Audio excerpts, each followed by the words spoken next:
Assalamualaikum bunda-bunda. Hari ini aku bakalan share tentang budgeting aku di tahun baru di Januari 2022 ini. Aku udah pakai 2 buah binder.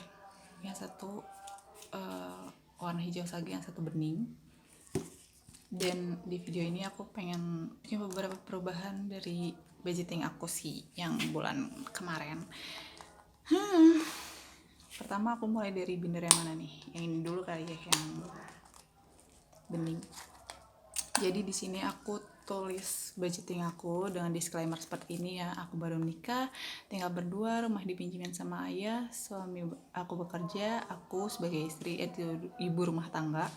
Aku ada online shop juga, kita tidak ada hutang, tidak ada KPR, dan asuransi itu dari kantor suami. Jadi berapa gaji suami aku sebulan itu aku nggak share sepenuhnya, mungkin kayak dari sini kelihatan berapanya ya, ini mah berapa duitnya kayaknya kebayang. Dan gaji aku untuk aku nabung sendiri, maksudnya penghasilan aku dari online shop itu untuk tabungan aku sendiri gitu.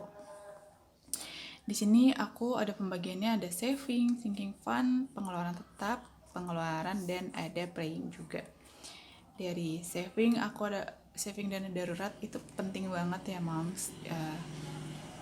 Apalagi kita masih pandemi udah 2 tahun, kita benar-benar harus siap dana darurat. Iya, kemungkinan terburuk memang nggak pernah diharapkan, cuman itu mungkin aja kejadian sama kita. Bahkan teman-teman kita, saudara-saudara, dan tetangga kita tuh udah banyak banget yang kena dampaknya, dan semoga kita enggak, makanya kita harus siapin dananya jikalau kita amit-amit kena dampaknya, kita nggak nyusahin orang lain lah, minimal seperti itu. Terus ada persiapan hamil, aku juga nyiapin uangnya. Karena kan hamil itu nggak semuanya ke cover sama asuransi dari kantor suami aku ya. Kayak misalkan beli vitamin, kan vitamin apapun lah itu kan nggak akan di cover sama asuransi. Jadi persiapan hamil tuh ya kayak untuk beli susu hamil, untuk beli vitamin, makan, terus ya baju hamil dan perlengkapan anak nanti gitu. Jadi persiapan hamilnya aku juga nabung selagi belum hamil gitu. Terus ada DP rumah, iya, semoga berhasil mengumpulkan dan kita bisa beli rumah sendiri, nggak minjem rumah ayah lagi gitu. Terus ada dana liburan, nggak banyak sih sebulannya, iya cukup 100.000 sebulan aja tabunginnya. Ya buat kemana lah, kayak ke Bandung aja nginep, berangkat Sabtu pulang Minggu, kan lumayan ya buat refreshing.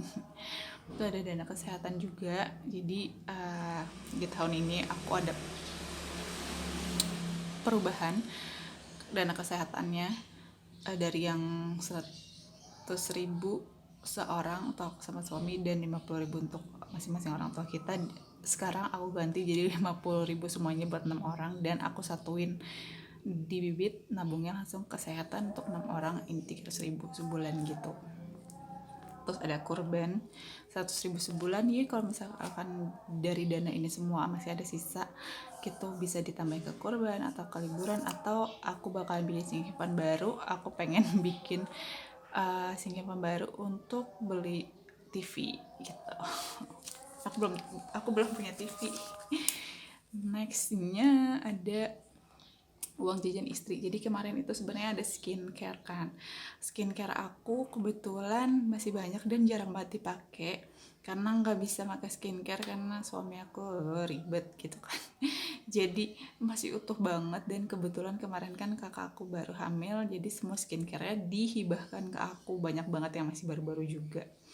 Jadi itu udah numpuk sebenarnya, jadi dana skincare-nya sekarang aku ganti jadi uang jajan istri aja. 100.000 sebulan cukup lah buat beli-beli apa kayak gitu. Terus ada kado atau dana untuk beli kado atau kondangan gitu, 100.000 nih ya kan. Jadi setiap bulan kan belum tentu ada yang nikahan, dan jadi kalau misalkan lagi ada yang musim nikahan banyak gitu, jadi uangnya udah kekumpul gitu lah seenggaknya. Ada bayaran tahunan sorry, ada untuk bayar tahunan kayak bayar pajak, bayar PBB, servis motor, atau kayak iya misalkan rumahnya kenapa bocor kayak gitu-gitu, kita ada biaya ini ya, biaya untuk tahun ini. Terus ada pengeluaran tetap. Ini kan kalau misalkan kita punya tabungan tuh pasti ada biaya adminnya ya di rekening. Terus aku ada tabungan di salah satu ini, ada yang nabung di Bank Mandiri. Kayak dia ada transfer 6,5, selebihnya sih ini di Bibit. Terus ada uang untuk ngasih orang tua, mama sama ayah. Ngasih orang tua aku ini 1.200.000 ditransfer, jadi kena biaya admin juga. Terus untuk bapak sama ibu suami aku itu kita kasihnya cash, jadi nggak kena biaya admin. Terus ada biaya wifi di rumah, ada biaya untuk pulsa aku, dan ini untuk pulsa suami itu gratis karena dia dapat dari kantor di reimburse gitu.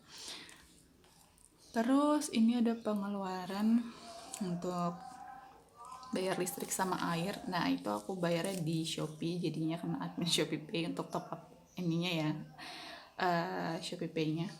Terus ada iuran RT 82.000, 2.000 nya itu apa ya, 2.000 nya itu untuk dana kematian, 25.000 nya untuk keamanan. Terus apalagi ya lupa aku, sampah atau apa gitu lupa. Terus ada untuk biaya galon, beli galon ini 6 galon sebulan, kita berdua 48.000. Ada gas 25.000, gas yang 3 kilo. Terus ada beras 110.000, ini 10 kilo. Terus ada belanja bulanan 1.100.000. Ini tuh gede banget, kenapa? Jadi kita ada beli sabun-sabun. Terus ada kayak makanan-makanan juga ya, bumbu-bumbu dapur. Makanan kan kayak misalkan beli spaghetti, indomie, bihun, sarden, yang kayak gitu-gitu kan. Terus ada nugget, ada sosis, ada bakso, ya kayak gitu, susu. Terus belum lagi snack-snack kan, kayak wafer, biskuit, kayak gitu banyak beli. Terus kopi, teh, obat-obatan, tolak angin, tolak linu, sangobion, dan banyak lagi yang kita beli, jadi sampai 1.100.000 ini makanya. Terus ada dana sosial juga, ini buat amal. Iya kalau misalkan dari aku pribadi, dari penghasilan aku juga ada lagi.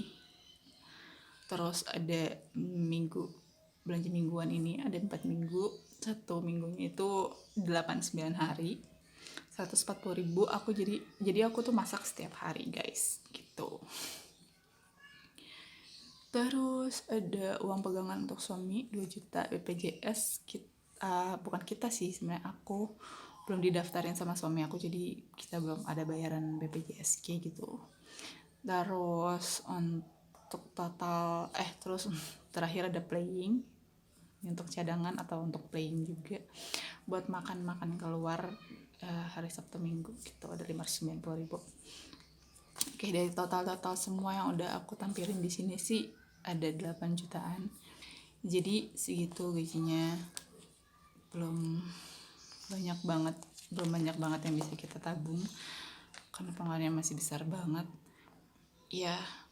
Kewajiban sebagai sandwich generation juga kan, kewajiban kita untuk kasih ke orang tua kayak gitu, nggak bisa dikurangin juga kan. Jadi ya diirit-irit, di pepet-pepet supaya bisa nabung, makanya kan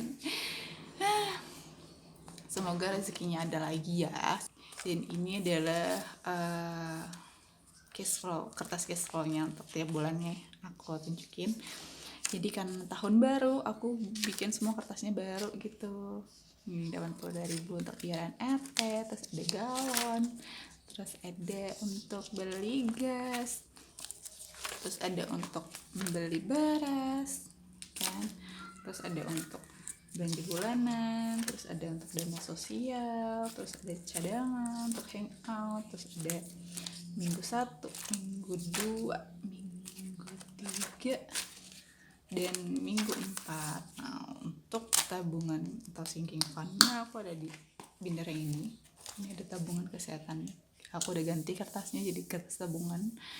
Ini di tahun 2021 kita udah tabung 1.110.000.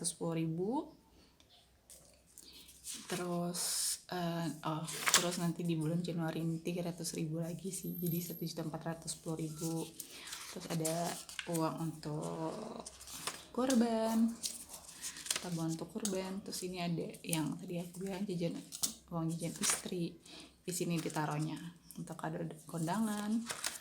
Terus untuk bayaran tahunan, nah kalau bayaran tahunan uangnya tetap ada nih, nggak dikumpulin.